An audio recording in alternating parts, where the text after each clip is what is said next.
Ancient humans conquered the globe, split the atom, and reached the stars. But there is one square of land on Earth where time didn't just slow down.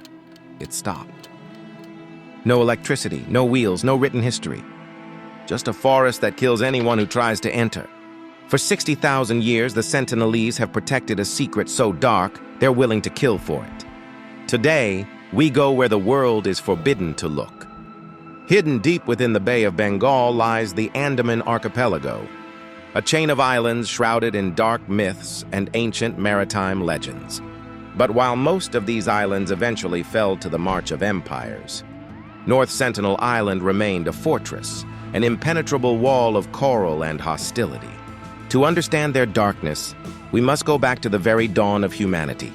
60 millennia ago, a small band of humans walked out of Africa.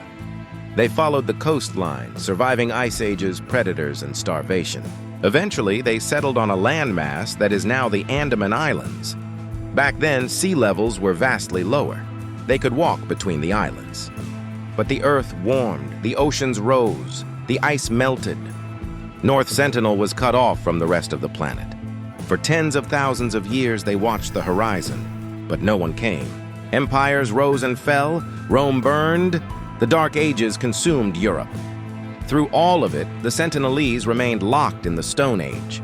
But isolation breeds suspicion, and the outside world was not kind. In the 13th century, Marco Polo wrote dark rumors of the Andaman Islanders. He described them as a cruel generation with heads like dogs. While exaggerated, the message was clear: stay away or die. For centuries, sailors feared the reefs. Those who wrecked there vanished. It wasn't until the 1880s that the true darkness of their history began. The British Empire, hungry for dominance, established a penal colony nearby. Enter Maurice Portman, a British naval officer with a twisted obsession. Portman wanted to study the Sentinelese. He viewed them not as people, but as specimens. In 1880, Portman and a heavily armed crew forced their way onto the island. The tribe fled into the dense jungle, terrified of these pale invaders. But Portman didn't leave empty-handed, he hunted them down. His men captured 6 Sentinelese, an elderly man, a woman, and 4 children. They were taken to Port Blair, exposed to the horrors of the modern world. The tragedy was instantaneous. The Sentinelese had no immunity. Within days, the elderly couple grew violently ill. Their bodies couldn't fight. They died in agony, victims of an invisible microscopic weapon. Panicked, Portman made a decision that would curse the island forever. He loaded the sick, infected children back onto a boat. He dropped them back on the beach, leaving them with cheap gifts. Portman essentially dropped a biological bomb onto the tribe.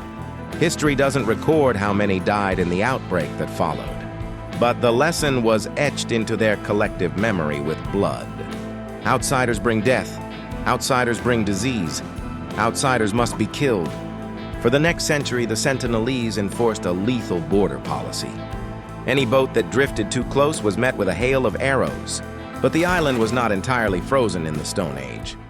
In 1981, an event occurred that upgraded their arsenal. A massive cargo ship, the MV Primrose, got caught in a raging typhoon.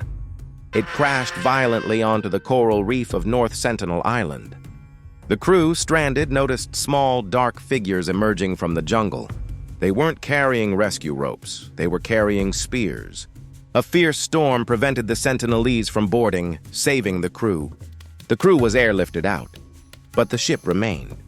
The Sentinelese had discovered a gold mine of iron. They scavenged the wreck, dragging scrap metal back into the dark forest. They cold-forged the iron, turning it into lethal, armor-piercing arrowheads. They transitioned from the Stone Age to the Iron Age, fueled by a shipwreck. But their ultimate test of survival came from the Earth itself. December 2004. A massive 9.1 magnitude earthquake ruptured the ocean. The devastating tsunami killed hundreds of thousands across the Indian Ocean. Experts assumed North Sentinel, lying right near the fault line, was wiped out. The Indian government sent a helicopter to check for survivors. As the chopper hovered over the debris, a figure emerged. A Sentinelese warrior aimed his bow and fired an iron-tipped arrow at the machine. They didn't need our help. They had sensed the earthquake and fled to high ground. They were the ultimate survivalists, the dark guardians of their own destiny. But modern man struggles to respect boundaries. In 2006, 2 fishermen hunting for crabs illegally fell asleep. Their anchor failed in the dead of night. The tide pulled them in. They drifted right into the forbidden zone.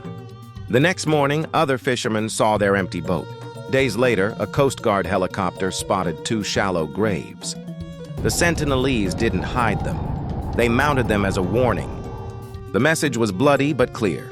Do not come here. But in 2018, a man named John Chau decided he was above the law. He believed he had a divine mission to save their souls. He paid fishermen to smuggle him through the dark waters. His first contact ended with an arrow piercing his waterproof Bible. He wrote in his dark diary, "Why are they so angry?" He ignored the warning. He returned the next morning. The fishermen watched from afar as the Sentinelese dragged his body. The Indian government called off the recovery mission. To go in for the body would mean a bloodbath. It would risk wiping out the entire tribe with our diseases. We call them primitive, we call them savage. But maybe they are the ones protecting the Earth's dark secret. They survived 60,000 years by keeping us out. Perhaps they aren't the ones trapped in a prison. Perhaps they are the only truly free people left on Earth.